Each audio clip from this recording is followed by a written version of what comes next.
Ang mga halaman ay walang duda na isang magandang bagay na kaakit-akit sa mga tao. Makukulay, matitingkad at ang ibang mga halaman din ay nagdadala ng magandang energy at swerte sa ating bahay. Bagamat maganda, hindi lahat ng halaman ay kaaya-aya. Ang ilang kemikal sa mga halaman ay maaaring magkaroon ng masamang epekto sa mga tao gaya ng pagkalason o pagkamatay. Sa videong ito ay itinatanghal namin ang mga pinaka nakakamatay na halaman na matatagpuan sa Pilipinas. Baka mamaya ay nasa bakuran mo na pala ito. Kung bago ka pa lang sa aming channel, welcome nga pala sa Alamin Natin, ang channel kung saan siguradong may matututunan ka.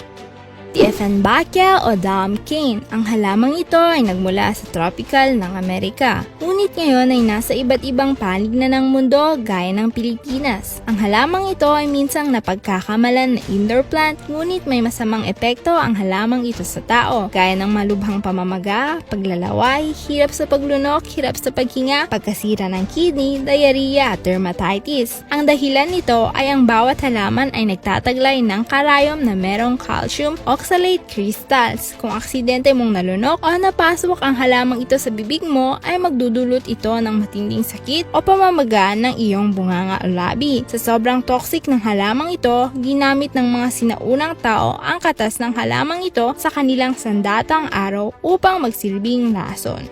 Rosary pea. Ang halamang ito ay makikita sa India, Sri Lanka, Thailand at Pilipinas. Ang rosary pea ay isang cold-blooded killer at payat na halaman na gumagapang sa mga puno at palumpong. Madali itong matukoy ng mga tao sa pamamagitan ng mga buto nito na bright red at may black spots. Ayon sa balita, nakamamatay ang mga buto nito dahil kahit 3 micrograms lang nito ay maaari nang pumatay ng isang tao. At ang paggamit sa mga buto nito bilang beads ay hindi rin ipinapayo dahil may mga balitang may mga taong namatay dahil ang ginamit nilang panusok o karayom sa paggawa ng rosary pea beads ay aksidente nilang naitusok sa kanilang kamay.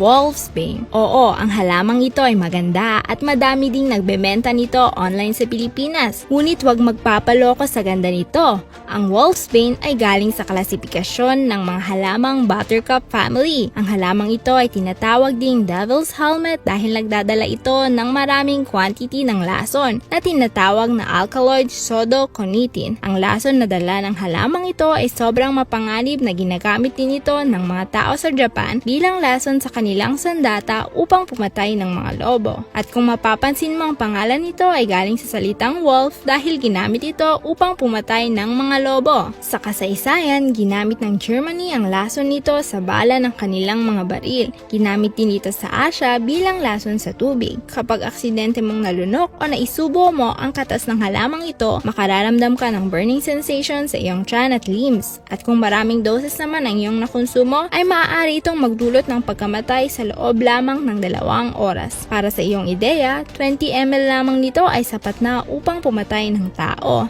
English yew. Isa ito sa pinakadelikadong halaman sa mundo. Kung ikaw ay magde-decorate ng iyong hardin, ang mga decorator ay rinerekomenda ito bilang pundasyon sa mga hedge o halamang bakod. Pero huwag kang magpapalinlang dahil lamang sa aesthetic value nito. Ang mga malambot na red berries ito ay kinakain ng mga ibon at ito lamang ang parte ng halaman na walang lason. Ang 50 grams na lason ng halamang ito ay maaaring pumatay sa tao. Ang mga sintomas na dulot nito ay muscle tremors, nahihirapan sa paghinga, kumbulsyon, pagkokolap, at maaaring humantong sa kamatayan kapag napabayaan. Belladonna o lubi-lubi. Kilala din ang halamang ito sa tawag na deadly nightshade. Ang pagkain o pagkalunok sa halamang ito, lalo na sa mga batang halaman, ay napakadelikado sapagkat ito ay sobrang nakakalason. Ang mga simptomas na dala ng halamang ito ay pagkawala ng boses, pamamaga ng bibig, pananakit ng ulo, hirap sa paghinga at convulsions. Lahat ng parte ng halamang ito ay nakalalason, ngunit ang blueberries na bunga ng halamang ito ang pinaka-toxic. Kahit 10 piraso lamang na bunga ng halamang ito ay sapat na upang makapatay ng tao. Trompeta o Angel's Trumpet. Ang halamang trompeta ay napakaganda, ngunit sa likod ng kagandahan ng halamang ito ay ang nakamamatay nitong lason. Traditionally, ang halamang ito ay ginagawang hallucinogen at intoxicant dahil mayaman ito sa scopolamine, hyoscyamine at atropine na napakadelikadong uri ng alkaloids. Ang pagka-overdose sa mga ito ay maaaring maging sanhi ng pagkalason dahil maaari itong magdulot ng mabilis na tibok ng puso o cardiac arrest. Para bigyan kayo ng ideya, sapat na ang 4 grams ng trompeta leaves upang maging mapanganib sa isang bata. Noong 2012, na-feature ang hyoscine na matatagpuan sa trompeta bilang world's scariest drug.